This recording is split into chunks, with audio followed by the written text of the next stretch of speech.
Yan! Kamusta kayo dyan? Good evening, everyone. Of course, I was hoping to join you guys earlier, but yun nga, may mga klase tayo. And then nag-drop by pa tayo dun sa ating isa sa mga paborito natin guests na na-upgrade to co-host natin, si Secretary Ronald Llamas. So nag-R&R reunion kami kanina. Ayan, pinost ko yung picture dyan sa Your Story. Pakicheck dyan kung mga fanboys kayo ni Secretary Llamas. So, wala, hindi ko na siya dinistorbo ngayon dahil gusto ko naman mag-enjoy siya ng kanyang birthday party. So, best wishes kay Secretary Ronald Llamas.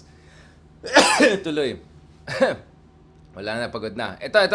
Mga kameta, habulin natin itong discussion na to kasi kanina, nagte-trending na naman ito. This is something that we have been discussing for quite some time. No? Yung tinatawag ko na Grand Coalition. It's something that also came up dun sa discussion namin with Secretary Llamas earlier in the week. Doon sa amin analysis, no? Like as political strategists, ano yung mga suggestions namin, no? If Marcos Jr. wants to experience a rebound or at least to get some sort of a boost, no, after the 15-point plunge overall and 29% plunge, no, among the poorest of poor Filipinos class E, no. So that was significant. So the question was what you should do. Now in a previous episode, pinag-usapan natin mga kameta, anong kailangan na gagawin ni Vice President Sara Duterte. And if you look at Vice President Sara Duterte, so far it looks like she's sticking to yung kanilang strategy of, if someone, criticizes or attacks you, bring the fight to them. So more ganyan yung peg ni Sara Duterte, and that's very much a kind of a Digong Duterte kind of style of approach to things. So pinag-usapan natin yan mga kameta ito kahapon. Now if you look at the Vice President, her response to her critics was to question their intentions, to question their motivations, and in fact, more than that, she even questioned whether these are the kind of people who want the best for the country, whether these kind of people who are actually with the country. And words like kalaban ng bayan were tossed around. So of course, that got a lot of flack. There was a lot of negative reaction to that. But that's a Duterte way of doing things. They attack you, I'm gonna attack you back. And think twice before attacking me. So that's the kind of aggressive strategy.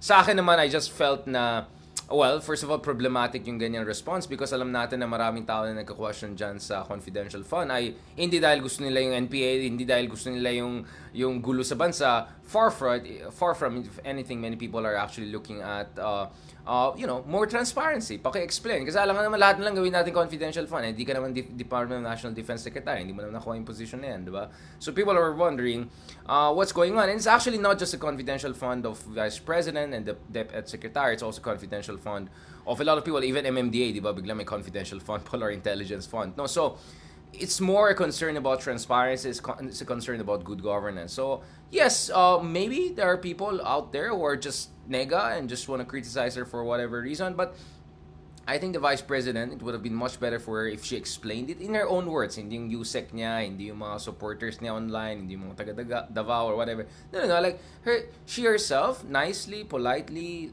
relax, explain na ito yung kailangan natin. Alam ko, DepEd is not seen as a traditional national security position, but I think this is the right way to do it. Yes, tinatalo na natin. Salamat sa mga efforts ng mga nakaraan administration. Of course, yung father niya at saka kasalukan na administration. Matatalo na yung mga insurgency, but nevertheless, we have to be on the lookout. We have to be vigilant. So, yun lang. I think the instinct to automatically strike back at the critics, the instinct to automatically question the motivation of any kind of critics, the instinct to securitize the issue and immediately bring it to the national security issue. I just feel na ito ay siguro mag-a-appeal dun sa kanyang base, no? Dun sa kanyang base, especially yung Mindanao base or the broader Vismin base. Pero your Vice President, you are a heartbeat away from the highest office in the land and you're considered as a front runner for the presidency down the road. So I just feel na this is the time where she could also show her presidential mettle, no? And explain to people in a calm, relaxed, self-confident way na relax lang kayo, no? na dapat pakita niya gamay niya yung issue. I mean, like, si Digong, di ba? Whenever nag-criticize siya, he will attack back, but also he'll take his time. He'll sit down, he'll explain the issue. Sasabihin niya, ganito, ganyan, magdrama siya. Sabihin niya, hindi ko alam, ganito, ganyan. Anong gagawin ko? Tapos nagpapaawa pa siya. Yun na, he would do all of that drama. No? He would do all of the drama. And it worked. It really worked because he never experienced, in his second year in office, he was 80%, plus yung kanyang approval ratings. And the only time na he got 11% downward pressure was because of the Kian de los Santos issue, but he recovered immediately because he was able to respond to it. So, flexibility, dexterity, communicative flexibility, very important yan. At gusto natin talaga makita ito dun sa ating leaders, whether president, vice president. Vice president is number 2, heartbeat away from the presidency, front runner ka for the next president, at least based on some of the numbers. Then I think this is the time to show your presidential method. No, you lang, that would have been my advice. No, as a political strategy, I think that would be the best for the vice president. But so far, mukhang the strategy still take the fight back to your critics. But yun nga, that kind of a whiplash strategy, my ano yan eh. That's not always optimal. Sometimes, pati tayo mga kameto, of course, may mga troll dyan, I will shut them down immediately and nata. But there are times we also explain things properly. So there is a value to aggressive fight back right away, but you cannot do that all the time. And sa tingin ko, again, of course, maraming supporters si Vice President Sara Duterte. She's popular, Vismin. Alam natin yan. But, I mean, as the Vice President, perhaps, you owe it to the Filipino people to explain things away and just, para lang clear yung air. Para wala ng problema. Now, if you look at President BBM, on the other hand, very different yung kanyang approach. No? Very,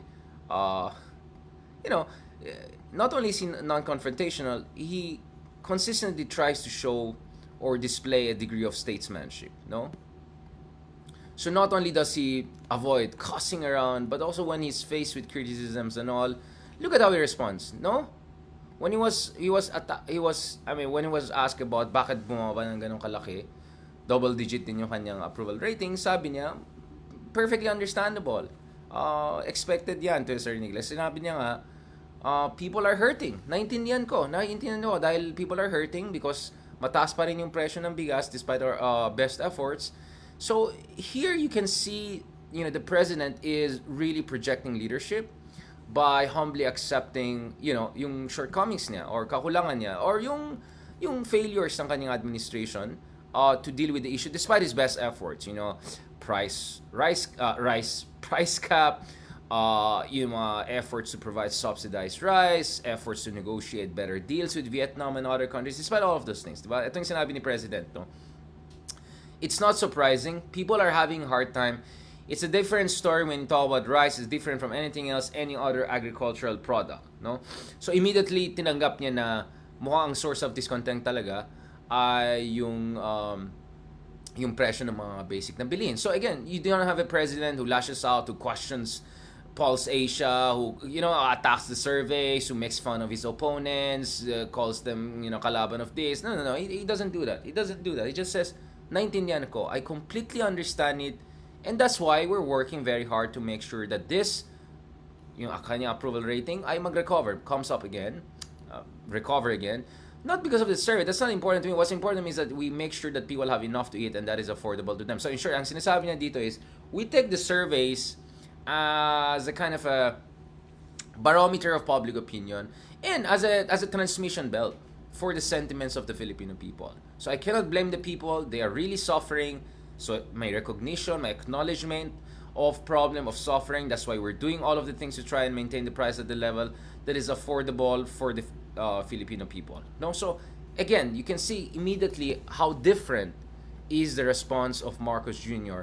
compared to the Duterte way of doing things. As I said, si Digong iba pa rin kay Digong. Kasi kay Digong, he'll fight back, but he'll also explain. No? So yun yung kanyang communication strategy. Now, speaking of BBM, ang pinag-usapan natin dito was, what can the president do moving forward? So, he did the first thing right, which is not be over-defensive, not be over-aggressive, acknowledge, project humility, project sincerity. Again, of course, I mean, sino ba ako to judge what's really in the heart of the man, right? But we're talking about communications, political communications, right? Yun ang pinag-usapan natin dito. Analysis po yung ginagawa natin, okay? So this is not a moral, ethical judgment, okay? I don't know what's happening in the guy's heart. Okay? But I'm basing this dun sa nakikita natin. At alam natin, yung ganitong style has a huge potential of winning back the Filipino people. Because the Filipino people, ang pinakayaw nila, yung mali ka nga, tas pipilitin mo pa, tas defensive ka pa. Right? Unless, may digong style ka na may palusot ka ng gano'n, pero you do it in a very compassionate or a very relatable, even entertaining way for that matter, no, or colorful sometimes, a bit too colorful. So, clearly you see that President BBM understands the psyche of voters. Clearly you see the president realizes, the necessity to acknowledge yung mga shortcomings. Clearly nakikita natin, President BBM understands that something has to be done more than what he's already doing, right? And this is where, kung tinignan mo yung discussion natin with Secretary Ronald the other day, ang pinag-usapan naman dito is, I think this is the perfect time. You can check the episode yourself, it's there. Sabi namin, this is the perfect time to discuss another cabinet reshuffle. Because I agree with Mig Zubiri na dapat pag-aralan na mabuti kung ito ang best cabinet na pwedeng pwede ma-deploy ni President to deal with all sorts of problems we're facing. Pabaksak yung investments, hindi na pabaksak yung approval ratings, yung presyo ay mataas, growth rate is going down. So marami tayong pagkakulang, no, sa kasalukuyan ng kabinete. So something has to be done about it. Something more drastic, something more assertive. And he's surely not there yet in terms of having the A-list cabinet that he could have. But having an A-list cabinet is not only about CVs. It's not only about being an Oxbridge graduate or Ivy League graduate or UPA Ateneo graduate. No, it's more than that. It's also about whether it's a reflection of the best and the best, but also whether it could strengthen yung political capital and popularity of the president. And this is where things are quite interesting. Because just as we were discussing, etong pangangailangan ni Pangulong Marcos to reshuffle siguro his cabinet, and more importantly, to change yung narrative. Para hindi lang pag-usapan ng tao yung kakulangan ng administrasyon pagdating sa problema sa mga presyo ng mga pangunahing na bilihin or yung mga kakulangan ng administration. I mean, one of the best ways to also change the conversation and one of the best ways to seize control of the communication landscape is to do something different, something kind of bolt from the blue. And speaking of bolt from the blue, boom, eto, lumabas itong mga pictures kanina, nagte-trending ngayon, ng meeting ni BBM and MARCOS. And super chummy-chum silang dalawa. Of course, you see, very interesting ito. Multiple things are happening at the same time in that single picture. Alright? Let's break it down. Okay, very interesting ito. So, mukhang pinag-isipan ito eh. The timing obviously is very interesting. The context is very interesting. But what it could also signal is interesting. No? So obviously, unang-una, ang konteksto nito is rice distribution. Okay? Usapan rice. So A, the president is signaling that he's doing something with the situation, that he's hands-on, that he personally himself will be involved in dealing with the issue. So you're trying to project direct, proactive leadership. That's a very important one. The president himself being present dyan sa distribution ng bigas. Just as his approval ratings are down, are there concerns about food inflation? Pangalawa, this is not happening in Metro Manila. This is not happening in Lawag, right? This is not happening dun sa kanyang bailiwick or dun sa kanyang, where he is geographically concentrated most of the time. No, this is way outside his geographic comfort zone. So it also shows that not only the president is hands-on, the president is traveling around to make sure na talagang, he will deal dun sa mga pangailangan ng mga taong bayan. No? So that's the second thing we see here. But third, and this is where things get even more interesting, he's with MARCOS, right? Who is the former leader of the opposition. He was the standard bearer of the Liberal Party in 2016, who ran again as opposition in 2019. and someone who was with President Aquino through and through, and his anointed successor in many ways. But the level 4, and this is where things are important. For Citizen Cabis, of course it's rice distribution. Of course the timing is perfect. But then again, let's not forget, alam ko, maraming mga haters si Marroas, maraming mga bashers si Marroas. President Duterte did pretty good job of, demonizing the Liberal Party and also ridiculing and mocking Marroas and taunting him during this election. I remember that very well. 'Di ba? May time na kung ano pa sinasabi ni Digong, 'di ba? Medyo nagta-Trump yan, Medyo nag-Elon Musk, Mark Zuckerberg, pa siya, 'di ba? Well, let's not forget, once upon a time, Marroas was the star technocrat in the Philippines. And actually, shortly after, he became a star politician. I mean, this is Mr. Palenque. In fact, the very, very first na political commercial na naalala ko is yung Mr. Palenque ni Marroas. I mean, until now, I still remember it. Fresh, aggressive, suave. And then before that, of course, yung background niya, he was DTI, he's a DTI secretary, he worked with our administration, he was very proactive, malaking role niya, together with President Arroyo, so dalawa silang ekonomista, who played a very important role in bringing the business process outsourcing industry here, making sure the basic infrastructure, fiber optic, all of those things are there. So mahusay, magaling, di ba? And he leveraged that to run for highest office. Of course, he had also the right name. May Rojas na nga, may Araneta pa, di ba? It's like Kennedy and Rockefeller put together. And he topped the Senate race. And for quite a long time, he had the record for most number of votes for an elected official. Super daming bumoto sa kanya, and number 1 siya. And that essentially gave him the confidence to be a kind of a leading senator. He played a very important role dun sa malalaking mga bagay, katulad ng JPEPA, Japan-Philippine bilateral free trade agreement. Of course, we can debate about whether that free trade agreement was really best for the country, but that was one of the signature policies that came out of the Philippine Senate back in the day, no? At dito kitang-kita natin na, Marroas was the man in control of the moment. And until the last 2 months of elections in 2010, Marroas actually was easily the leading candidate for the vice president. In fact, early on, he opened up as the prohibitive favorite, or seemingly rather, prohibitive favorite at more than 40% of the share of the votes, way ahead, almost twice. Si Loren Legarda pa yung kalaban na first. And then later on, Binay came out of nowhere. And yung pala, there's a whole, this Noibi kind of semi-conspiracy pala going on. Pero alam natin bahala na kayo magmarites dyan what happened there, di ba? May mga hunches din ako what happened there. But anyway, nevertheless, he was kept within the inner circle of the president. He became the Department of Transportation Secretary, DLG Secretary. But yun nga I think the biggest mistake of Marroas in 2016 was that yun nga he stood by the former president during the Mama Sapano tragedy. He could have resigned and he could have struck an independent course. Hindi niya ginawa yun. He was loyal. Now in 2016, I'm not sure if loyalty was 100% reciprocated, but whatever.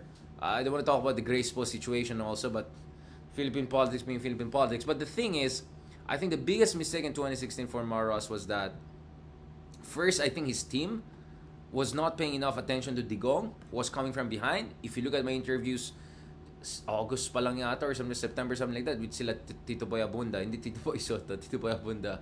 Noon pa lang sabi ko, dark horse tong si Digong, and he can become very competitive down the road. And the signs were there, and yet mukhang the focus was still on Gracepo, the focus was still on Binay, way into the election campaign. But the even bigger mistake was he just became the continuity candidate rather than the upgrade candidate. As July Din Tihanki, one of the greatest Filipino political scientists, put it something like, you cannot be like, kung etong year ay iPhone 14, hindi pwede iPhone 14 pa rin offer mo for the next year or 6 years from now. You have to offer an upgrade. Because during elections, usually Filipinos are anti-incumbency, right? So not only was he seen as the anointed successor, which I don't think he 100% was, But the thing is, he also didn't offer a significant upgrade from what the people were already getting, especially towards the end of the Aquino administration, where we are having all of these problems with traffic, Laglat Bala, Mama Sapana tragedy. Things were not ending on the best note. I mean, we can say, of course, things started pretty well. Many good things happened in the Aquino administration, but it didn't end on a very good note, no? So, and infrastructure projects were not done on time or late. And I mean, again, I understand the whole context. I've written extensively on that. But my point is, this is about politics. This is about communications. So, yun I think naging mistake niya. And then after 2016, he essentially just disappeared from the landscape, right? I mean, like the yoga or whatever. Great, took care of it. And then when he came back, I just don't think when he ran for 2019, again, the prequel, the build-up, I don't think the strategy was really, really good, to be honest. So I think Marcos always had the basic ingredients of a potentially formidable presidential ball.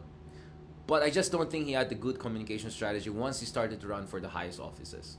And I just felt with a better team, with a better communication strategy, and better timing perhaps, and some decisive moments where he should have really, made a call, no, and be his own man 100%. It just didn't happen. Nevertheless, Marcos is still part of the Philippine political elite, and he is a distant cousin of the First Lady. And for that reason, many people have been mentioning the possibility of him joining this cabinet, because after all, this is someone who was very successful as a DTI secretary. I'm not sure how successful we are right now in terms of trade promotion, investment, babaksak na. But at the same time, Marcos is an economist, who's someone who worked at the highest levels of the government, DILG, DTI, Senate, etc. So, compared naman dun sa mga ibang meron dyan sa cabinet and all, na I'm not sure how well they're doing, or someone who's temporarily there in some position that perhaps he shouldn't be there, maybe Marcos actually represents an upgrade. Merit-wise, could represent. I know when I go back, kamusta siya bilang DLG secretary? Well, I don't know. I mean, I've talked to people on the ground who know about what Marcos did during the time of Yolanda and the personal risk that he took. He risked his life. Right? Hindi na-appreciate na kasi nga mahina yung communication strategy niya. And there was so much anger, etc. na I understand it. Pero I just feel na he didn't have the best communication strategy. So, regardless of his merit and the merit of his actions, regardless of his potentials, regardless of his CV, regardless of his connections all around the world, as a former top technocrat, as a former top venture capitalist, sayang wala, hindi na-maximize mga yan. But nevertheless, the thing with Marcos is that his potential inclusion may not only bring technocratic expertise and some sort of gravitas, but it could also signal some sort of grand coalition situation whereby, wow, I mean, kay BBM, he's willing to even bring opposition in here. Again, I know people are gonna bring the Araneta connection, but I think that's overrated. Now, is Marcos being seriously considered for a cabinet position? I don't know. But do they want it to come off that way? Or are there people there who think this will change the conversation and narrative, and this will project a Marcos that has a kind of inclusive, quote-unquote, unity leadership? Yes, absolutely. I think the timing, I think the whole optics, clearly, pinag-isipan yan. This was not spontaneous. And then, here you can also see the president also projecting his ability to work across the aisle, to work with people from different sides. You can see the president also projecting, nonchalant, na parang relax lang siya, na I know there are challenges, etc., but we can work together. And nagawa pa niya magbiro, di ba? Ito pa, may sinabi pa siya na, pare, walang laglagan, ha? Diba? So just as he talked about yung mga good days nila together, pero sabi niya, ano sinabi niya? Basahin natin. Ito talaga. Dito ba yan? Hindi, dito. Ito. One second. Okay. Sabi niya, dun sa crowd, no?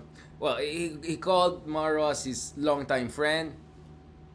Sabi niya, maybe you're not aware, Mar and I have been friends for a long time, even though we sometimes disagree on politics, of course.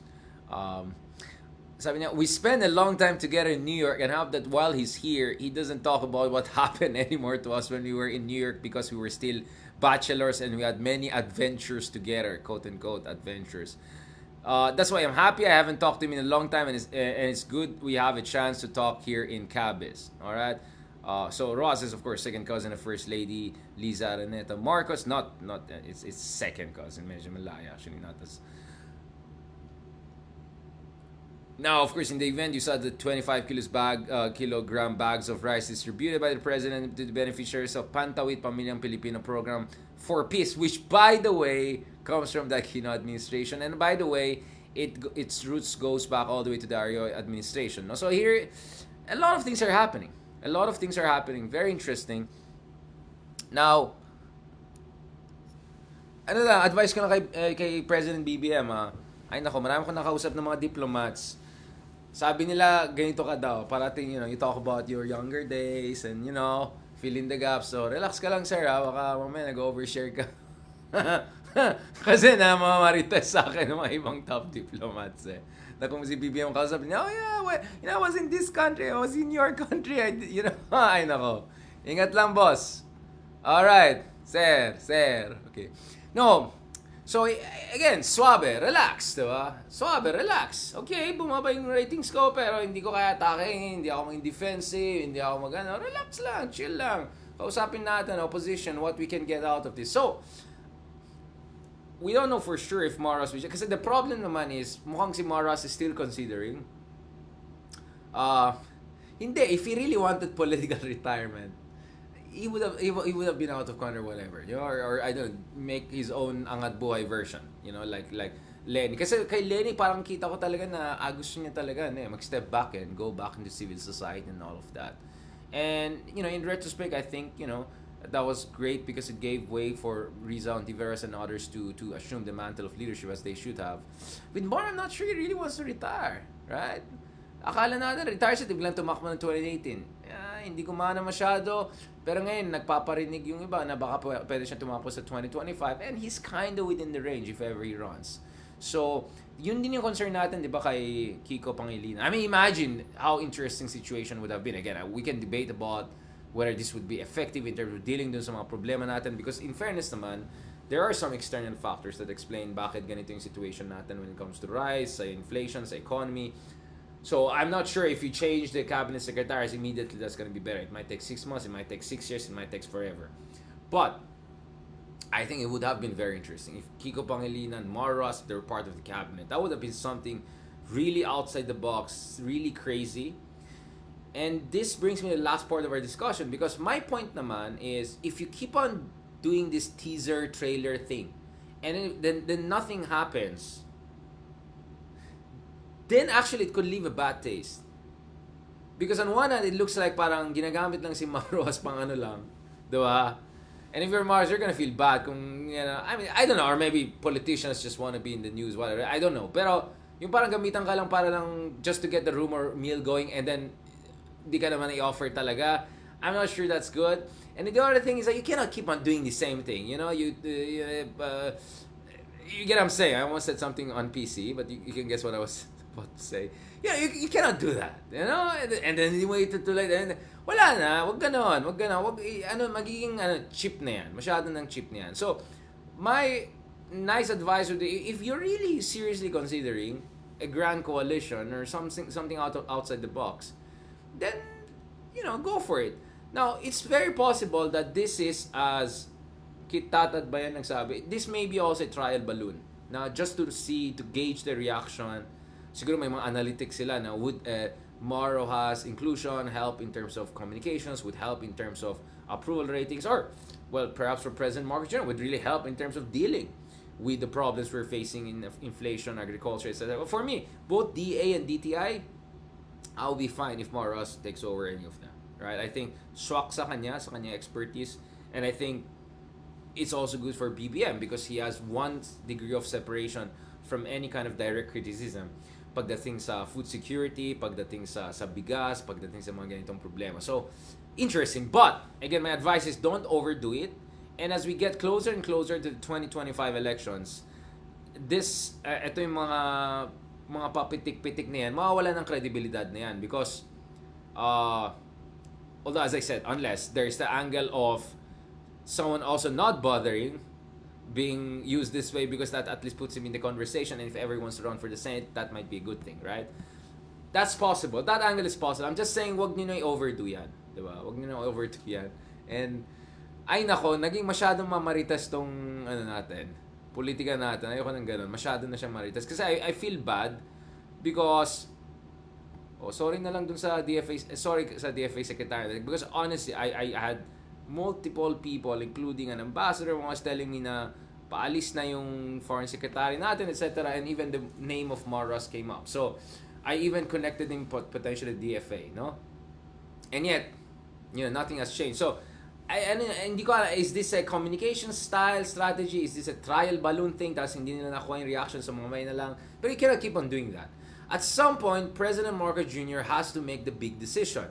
Am I gonna go for a grand coalition? Potentially boxing out the Dutertes as we move towards 2025, as we move towards 2028.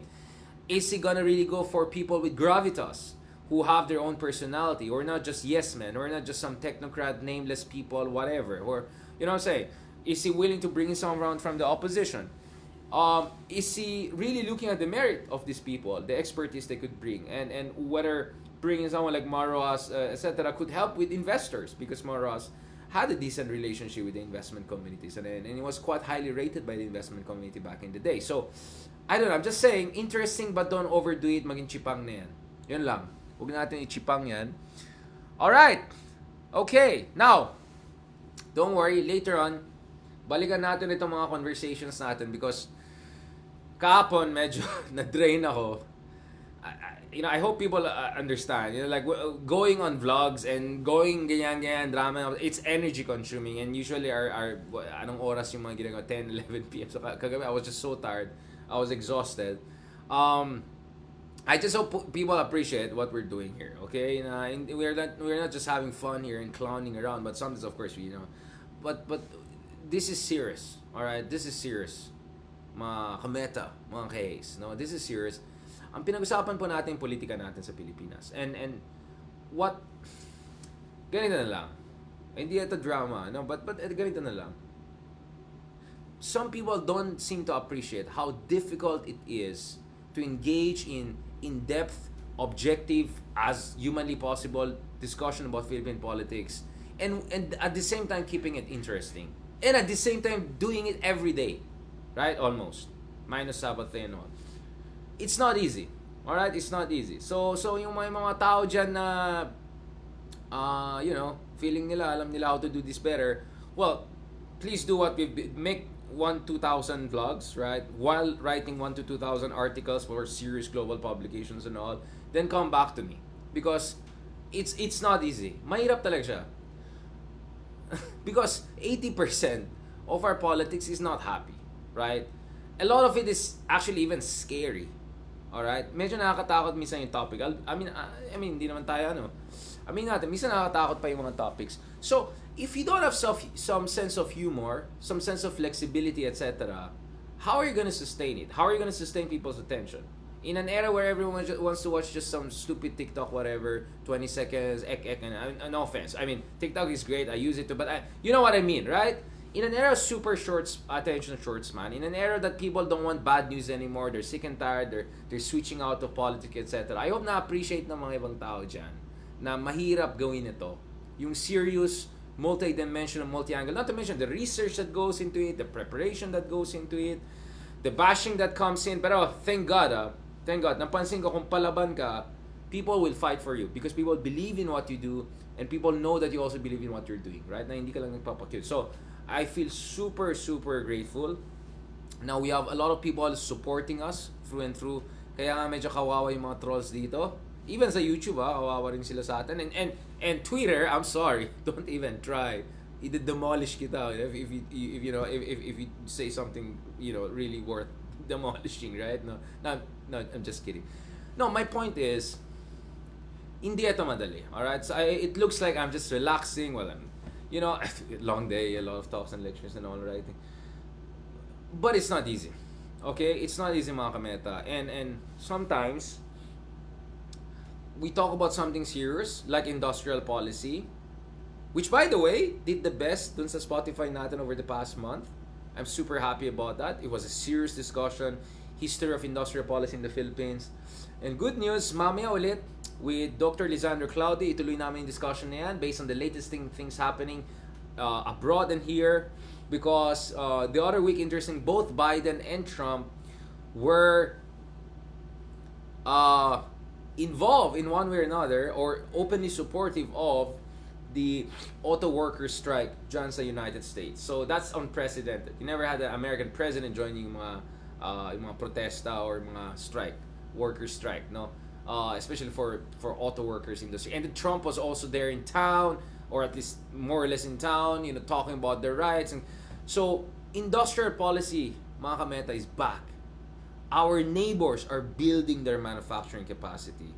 Heck, even Putin is rebuilding his country's manufacturing capacity because of all sanctions and all of that. Malaysia is coming back and building its semiconductor industry. Vietnam is building its semiconductor industry. Taiwan is doubling down on that. Thailand is getting into the EV industry. Indonesia is getting into that.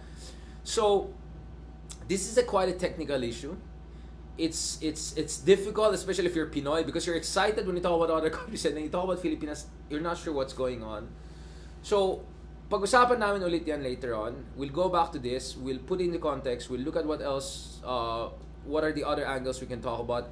I just had another article at The National in Abu Dhabi, in the United Arab Emirates naman, about economy. What are the challenges that Marcos Jr. is facing? Artificial intelligence, semiconductor industry, whether we want to get on that, slowing economy, so on and so forth, right? And I just feel this is a topic we have to go back and over again.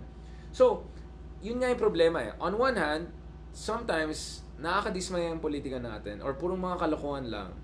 So, I hope you guys understand that it's really challenging for us to discuss them, but at the same time, get you guys even interested to listen to what we have to say after all the research and effort and time and energy we put into it. At the same time, there are topics that are inherently quite technical and difficult, so you have to go the extra mile, simplify them, water down them, make it easy and understandable for the people, and that's not easy. And sometimes walang nakikinig, like 200 lang makinig dyan sa Spotify, right? Masakit yan, but no choice. We have to do what we have to do, right? So I just hope people appreciate what we're doing here, because hindi ito madali. Now, I teach at the university. I teach grad school. I'm super happy. I'm so grateful for all the experiences I've had, the chances to teach, in the country's best universities, grad school, undergrad, etc. At the same time, I'm also very grateful for this kind of vlogs because it allows us to do public education, to reach out to hundreds, thousands, hundreds of thousands, millions of people even in some of our vlogs. I really appreciate that, and I take this seriously. I take this very seriously, okay? So, but yun nga, you have to make sure that you cater the message rightly, you look at the right angle, you explain it properly, and at the same time, you're competing against all of this nonsense and garbage out there. It's not easy. Alright? So, yun lang. Yung mga nagmamagaling, yung mga feeling magaling, go ahead. Do 2,000 articles, 2,000 vlogs, come back to me and tell me how easy and fascinating and interesting it is to have a 1-hour conversation on industrial policy, or 2 hours for that matter, or to consistently every day talk about Philippine politics, even though 99% of the time it's not the happiest topic to talk about, right? But it's something that we have to do, because otherwise kawawa tayo. If hanggang ano na lang tayo, it's all disinformation, hanggang it's all vote buying, it's all dagdag bawas, it's all, I don't know, smartmatic, walang mangyayari sa atin yan. Walang mangyayari sa atin yan kung hanggang dyan lang tayo. We really have to impart critical thinking. We really have to show sincerity. We have to educate ourselves. Mga kamets, before making these discussions, I have to research myself. Wala lang, dami natin mga haters na nakabantay lang, di ba? For us to make error of 0.00001%. Still, they're gonna... So, we have to research, we have to watch what we're saying, I don't watch, I say what I believe is there, but hindi siya madali. Ang daming, back office work that goes into what you guys see. No? So, I hope you guys appreciate what we're doing here, because it's easy to do one nice vlog and all. Like, I enjoyed yung gilas natin kahapon, gold medal. Na-sense ko talaga na parating na tayo dyan, mag-gold medal na tayo. Like, I enjoyed that. Sobrang pagod ako gabi, pero go pa rin. But yun nga, like, there are many times you have to talk about politics and there's really nothing fun to talk about. So how do you make it instructive? How do you make it contemplative? How do you make it self-reflective? How do you make it useful? How do you make it something good for the public education, etc.? So yun. Yun, sobrang natin natin. Kape natin. So yun. I hope folks appreciate, and again, I'll say it for the 100th time, if you're looking for a show where there's a guy who'll interview some other guy, and no, this is not the show. This is a show about me as an analyst and thinker talking to other analysts and thinker. Sometimes I'm more like a host, like I do in my own TV program, etc. But most of the time, I want it to be as conversational as possible, right? And we're not also here to just make fun of the administration or make fun of the opposition. No, we're not. We're not for that. We're here to look at political strategy. We're here to look at what can be done, what should be done from an ethical, moral standpoint, but also from a political, pragmatic standpoint. So lahat yan, tinitignan natin yan. In short, what we hope will happen or has been happening, kasi magto 2 years na tayo, di ba? I think this is it, no? Magto 2 years na tayo. Now as Socrates put it, you seduce people into truth, but more than that, for me, you also get people to appreciate critical thinking, because it's the most important thing in life. We're just human beings. We're never going to be perfect. There are going to be so many unanswered questions in life. If not all the basic questions of life will perhaps remain unanswered. We have those limitations. No matter what happens with artificial intelligence, we're going to have limitations, given yan. But if you have critical thinking, you can better cope in a mature, in a sensible, in a conscientious way with the tough decisions that face us as citizens, as human beings, no? As people who want to better appreciate and understand the world we live in. Yun lang. Alright? Thank you so much again. So, eto na. I think 2 years na tayo dito sa Meta, Kameta, mga Kameta. This started very informally. So, almost exactly 2 years. Iyak na tayo na. October 7. Almost, tanggalin ko yung mga picture nila na distract yata. Ang ganda ng conversation natin. Yung mga dyan. Tanggalin natin yung mga politiko niyan. Alright, okay. Ito.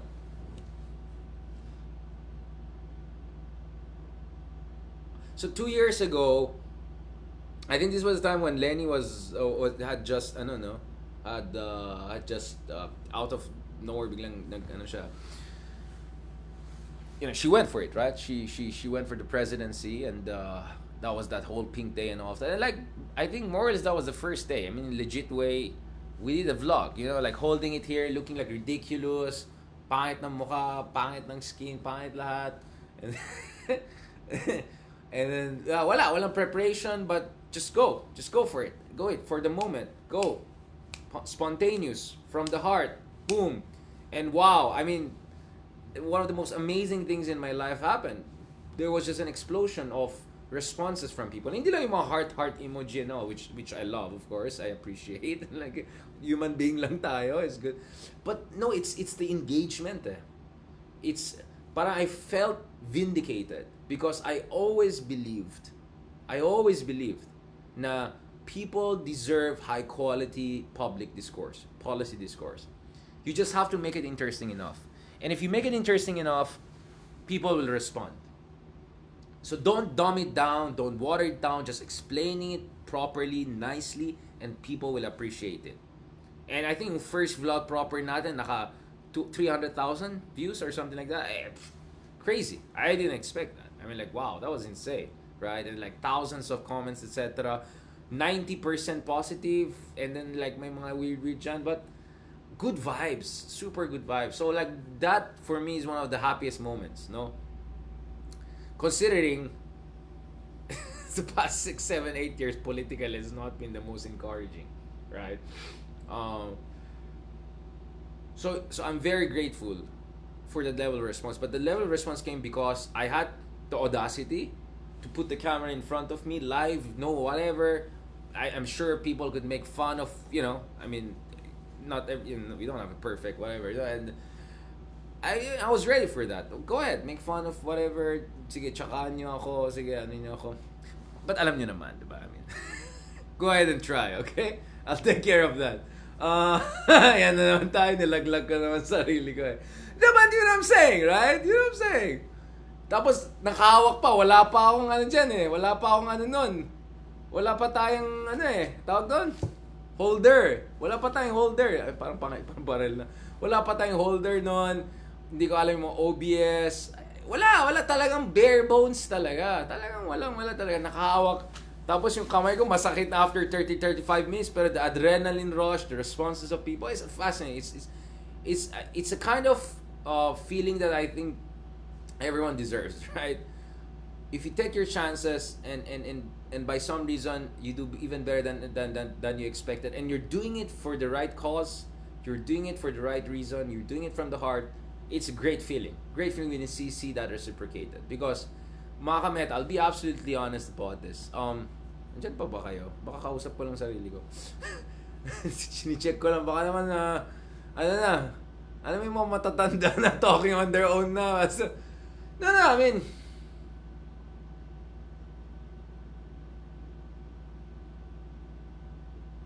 yeah, I mean, it gets thankless sometimes, you know? You do your best, you research, and then some people, they're like, obviously, they didn't even read what you said, what you wrote, you don't even bother, and then they'll say something stupid, mayabang, whatever. Yung mga ganyan. But, wala eh, talagang, dapat decidido ka talaga eh. Go. And then, for me, mistakes have been done, we're always gonna make mistakes, but the important thing is, we set the right example, and hopefully one day there'll be a next generation of people learning from experience. They'll do it even better than us, but someone had to pioneer this, do this differently. So I'm not here as a journalist doing, I don't know, interview with other people. No, you're not. That's not what I do here. Okay, I do journalism, but I don't identify as a journalist first. I identify myself as something else: political thinker, academic, right, whatever, writer. This is also not a show of, you know, just the latest marites and magmamaharlika talking about si ganitong senador pumunta sa Paris, sa ganitong senator may kabit. It's not that kind of nonsense.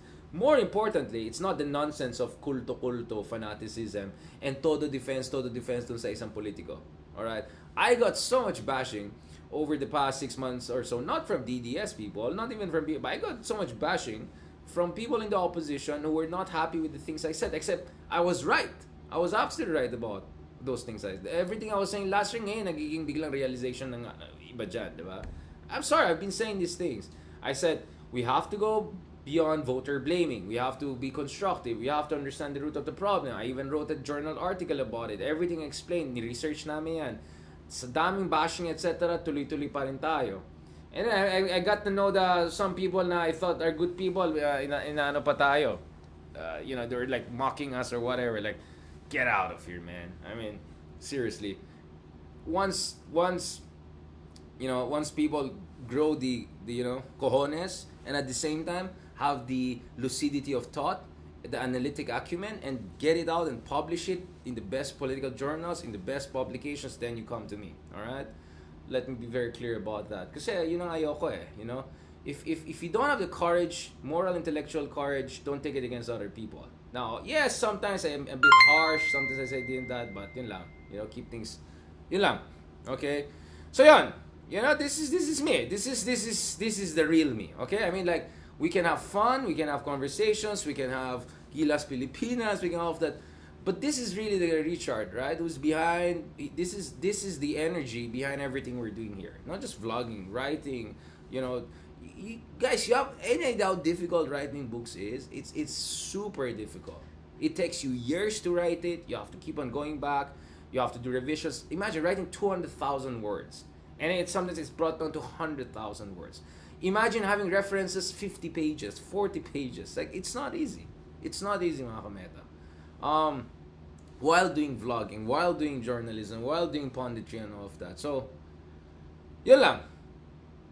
I'm just explaining how I see things. And I'm also explaining how much I appreciate what everyone has been doing for us over the past 2 years. I never imagined that vlogging, political vlogging, it's challenging, sure. Sometimes, but it has been super great in many ways, and I'm super grateful to God. In fact, sometimes I wonder, sana ginawa ko yan mas earlier. But hindi rin eh, kasi I got to do many other things back in the day when I was not vlogging. I got to do a lot of writings, very difficult writings. It's not easy to get published in the New York Times of this world or Foreign Affairs of this world. I'll just be honest with you guys.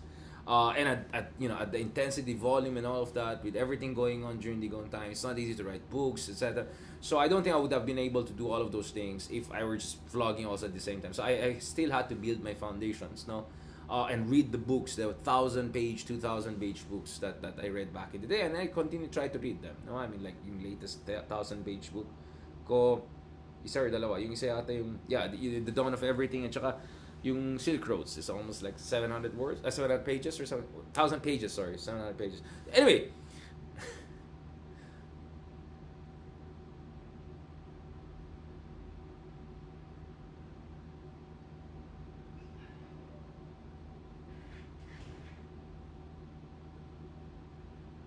Yeah, I mean, I cannot believe naka 1,000 vlogs na tayo or something like that. It's insane. It's insane.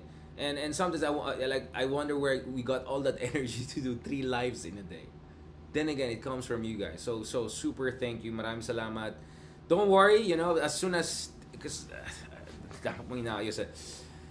as I told you, I'm also trying to set up another studio of our own, whereby we can bring guests over and discuss with them, not in like in real talk studio, but just my own, our own apartment studio, something like that. We're trying to set that up also. They're in Makati, so we're working on a number of things while doing everything else that they have to do. So we're doing our part, okay? And that's my way of saying thank you to you guys. And that's my way of saying salamat sa inyong suporta. And whatever support you've given me, I always make sure it doesn't go to waste, right? As God said in the Holy Book, we have not created you in vain, right? We were not created in vain by the Lord, all right? So we're here to fulfill a certain mission, right? And when we know what's the mission, or we have an inkling of that mission, we go for it 100%. But as you know, mga kameta, of course, I try also to balance things out, diba? Speaking of which, I have to go to gym soon. We have to balance things out. We have to keep fuego. Parang tagal ko hindi ginamit yung fuego na yan. We have to do those things, and we have to take a break because in an hour or so, si parang Leloy Claudio naman ang kasama natin, God willing. Hopefully, he'll be awake earlier than not. So thank you so much. I really appreciate it.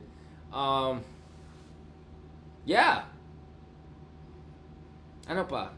No, I mean, sanay kasi kayo na dire-diretso lang ako magsalita, di ba? No, but sometimes I realize it's nice to just pause and think and let in the moment.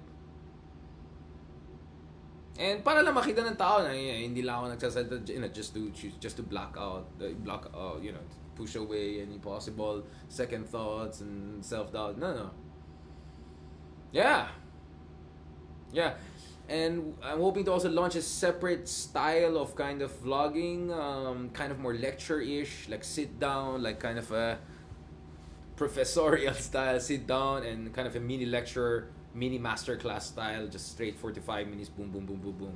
And hopefully, I'm working on, kailangan natin videographer para ma-edit talaga na mabuti yan. So that's something separate, something different. So hindi siya live, I'm just sitting down, issue, explanation. It could be Stoicism, it could be Taoism, it could be artificial intelligence and impact on public policy. It could be any of those topics. And then explore it 30-40 minutes, mini lecture, masterclass style, something different. Maybe subscription based, maybe, I don't know, something different, right?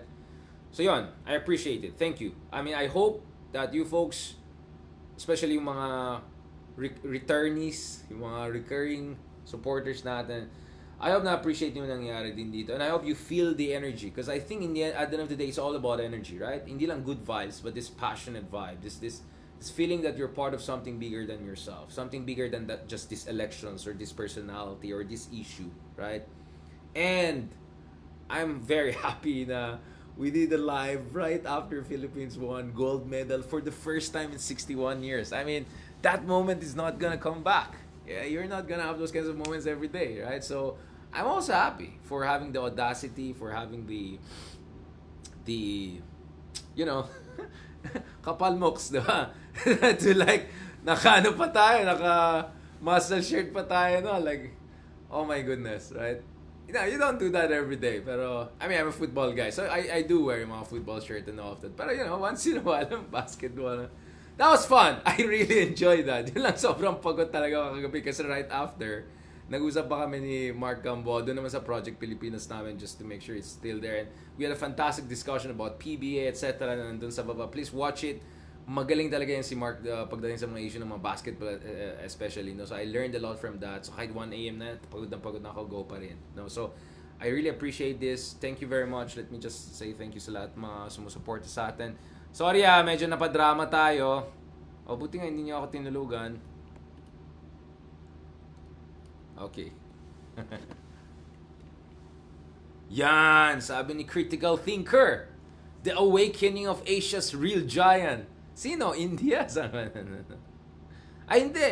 Si Noemi pala. Ay, hindi. Sino yan? Wow. Ano ba talaga? Ba't nawala yun? Hindi sa taas. New comment pala. Sorry, naghahang ba yan?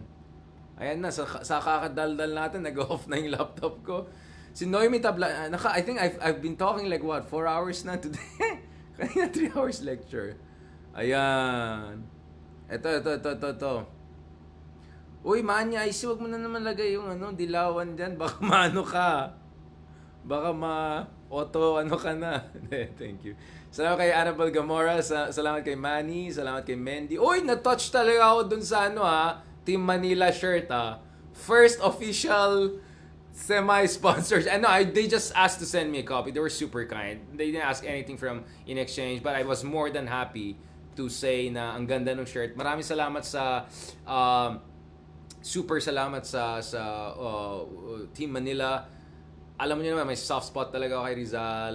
Soft spot talaga ako sa West Philippine Sea. Ito yung mga close to heart talaga natin. Super proud ako when I see us Filipino people rallying around someone like Rizal, as great as Rizal, or rallying around a national territory West Philippine Sea issue. Alright?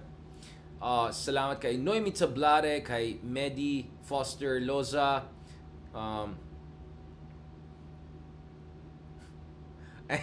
huwag na kayo mag-troll dyan. Shirley Ann Lansang, salamat. Salamat kay Critical Thinker, of course. Grace Kitayama, Mira Minalov, thank you very much. Salamat kay Salvacion Singhit, JC Casneros. Ayan, thank you very much. Nag-aaway na yung batch yan. Elmo, Fremont, Isabelita, Talatad. Yan. Thank you so much kay Ma'am Jocelyn. Of course, as always, thank you kay Cram Midge. Yan. Dami kong natutunan sa'yo at nakakatuwa lang na mas inabot mo yung ayan. Hindi naman pero, sometimes nakakaano din tayo.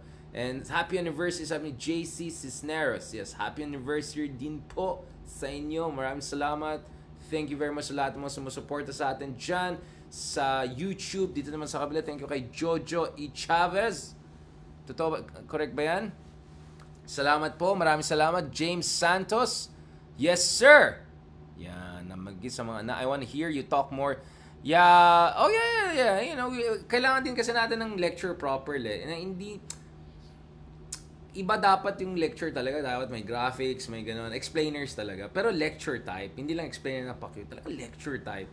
Kung ako Jordan Peterson analyzing the personality types, I want to do something different. Something within my area, right? And ako naman, when I produce things, I write about things, it forces me to also research about them, so I'm as much a student of this issue as you, right? So as much as I want it to be like a master class, I'm not pretending to be experts in everything, but believe me, I'm very interested in many things, and I research about many things at the same time simultaneously, like literally all over the place, right? Kaya nakita, ang bilis ko magsalita kasi ang dami akong gustong, ipahiwatig, no? Salamat kay Vida Dulay, kay Oden Montejero. Thanks, Prof. Nag-start ka na ganitong platform na abot. Ayan.